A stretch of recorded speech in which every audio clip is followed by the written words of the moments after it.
Satoru Gojo finalmente voltou, galera, e os spoilers do capítulo 260 de Jujutsu Kaisen confirmaram isso da melhor forma possível, deixando Sukuna aterrorizado de medo. Quer saber todos os detalhes vazados desse capítulo? Então vamos nessa. O capítulo começa com o Todo finalmente revelando o que tinha debaixo daquelas ataduras, e eu errei feio, porque na análise passada eu apostei que esse braço tinha sido desfigurado pelo Mahito, a ponto da Anjo ter que aparecer pra curar ele. Isso abriria precedentes para que a Nobara voltasse. Que viagem é essa, véi? O narrador diz que o Todo ganhou no lugar do braço esquerdo um instrumento de percussão chamado Vibraslap, conhecido popularmente como queixada, que é basicamente um pedaço de arame rígido que conecta uma bola de madeira a uma caixa oca, também de madeira, que possui dentes de metal em seu interior. O que o músico faz é apenas segurar o fio de metal e bater na bola de madeira com a outra mão, fazendo as peças colidirem internamente, produzindo assim um som único, como você está vendo aqui no vídeo.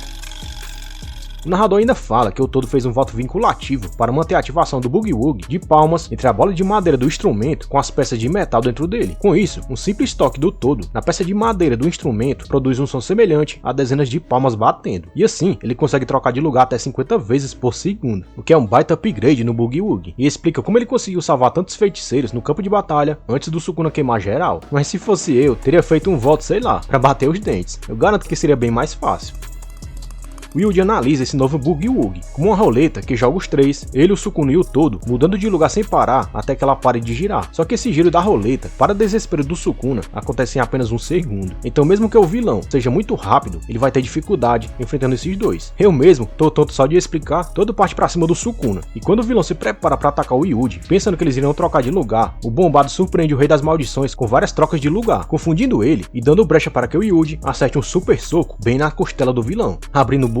Olha isso. Lembrando que o Sukuna julgou saber o funcionamento do Boogie-Woogie justamente porque ele estava dentro do Prota naquela luta deles contra o Mahito lá no arco de Shibuya. Nessa hora, o narrador fala que o voto feito pelo Todo limita o número de batidas do Vibraslap e assim limita o número de trocas que o brother do Yuji pode fazer no intervalo de um segundo, e em troca disso ele consegue aumentar o número de alvos da técnica amaldiçoada, além de aumentar consideravelmente o seu alcance. E é muito bom ver alguém além do Sukuna usando os votos vinculativos para se dar bem, sem ter quase consequência nenhuma. Por causa dessa técnica ampliada e da ajuda do Yotokotsu usando a colônia do Lago Gosho, que se eu não me engano foi mostrada lá no capítulo 239, o Todo conseguiu finalizar os ajustes da sua técnica amaldiçoada e tirar os feiticeiros de dentro do domínio do Sukuna. Olha o tamanho do esforço que os feiticeiros fizeram para burlar o efeito garantido do Santuário Malevolente, incluindo usar os covos da Mei Mei, mas que bom que funcionou. Sukuna fala que de todos os feiticeiros, o Todo era o mais egocêntrico, e quando a pessoa tem noção da sua própria força, tendo o orgulho exagerado dela, já sabe, né? É difícil desestabilizar. Tá aí o Escanor que não me deixa mentir. Lembra que uma das maiores armas do Sukuna é desestabilizar o inimigo mentalmente, seja mostrando a realidade e a diferença entre os poderes dele e do inimigo, ou até tentando tirar o oponente do sério. E só o fato do vilão admitir aqui que não consegue fazer isso com o Todo já coloca o brother do Yuji em um grau acima dos oponentes que o Sukuna já enfrentou. O Rei das Maldições lamenta que essa era a pior hora para o Todo aparecer. Imagina se ele soubesse do voto vinculativo do Xamã Musculoso, ou que todos os feiticeiros que ele acha que queimou estão vivos e bem. Ia pirar de vez. Todo encurrala o Sukuna caindo no ar, mas o vilão consegue burlar a física e escapar, usando o próprio ar como apoio. Olha isso. Sendo bem sincero, eu só vi um feito parecido com o Gai lá em Naruto Shippuden, sendo que isso só foi possível porque ele já tinha aberto os 8 portões. Todo fala que não importa como o Sukuna tinha desviado no ar, porque ele só precisava saber que ele podia fazer isso e pronto. Yuji tenta acertar o Sukuna, mas o vilão desvia do golpe em alta velocidade, mostrando que pelo menos no Taijutsu ele ainda consegue se virar. Porém, o Yuji parte pra cima do Todo com um chute esmagador. Como assim, cara? Será que o Yuji enlouqueceu? Não, galera, porque antes que o golpe seja dado, o Todo troca de lugar com o Sukuna, e é o vilão que leva o chute, sendo esmagado contra o chão. Bom demais, viu? Finalmente alguém tá dando o que o Sukuna merece. Só que o vilão não perde tempo e pega o Yuji pela gola de novo pra lançar ele contra uma coluna. Mas o Todo livra o seu brother de mais essa, abrindo outra brecha para que o Itadori acerte mais um golpe nas costas do vilão. E depois outro golpe. E mais outro. Sukuna se vê preso girando em um furacão, de onde ele não consegue escapar. Mas ele para, respira e começa a analisar com calma a técnica do inimigo. O vilão analisa que o número máximo e o número mínimo de trocas do Boogie-Woogie podia ter aumentado por causa do Vibraslap. Mas controlar essas trocas livremente era praticamente impossível, já que uma vez acionado, o instrumento tinha um número fixo de batidas. Será que veremos a adaptação recorde do Sukuna à técnica do inimigo aqui? Não me surpreenderia, porque eu já disse várias vezes aqui no canal que o Rei das Maldições é um gênio em batalha. E ele prova isso de novo, porque o vilão fala que existe um curto momento, baseado nas ações daqueles dois, onde é possível prever a troca. Caraca, será que o Sukuna já descobriu o ponto fraco do Boogie-Woogie? Yuji joga o Sukuna contra uma coluna e esmaga ela logo em seguida com seus punhos, mas o vilão consegue fugir para trás. Sukuna então revela que o momento certo de contra-atacar o Boogie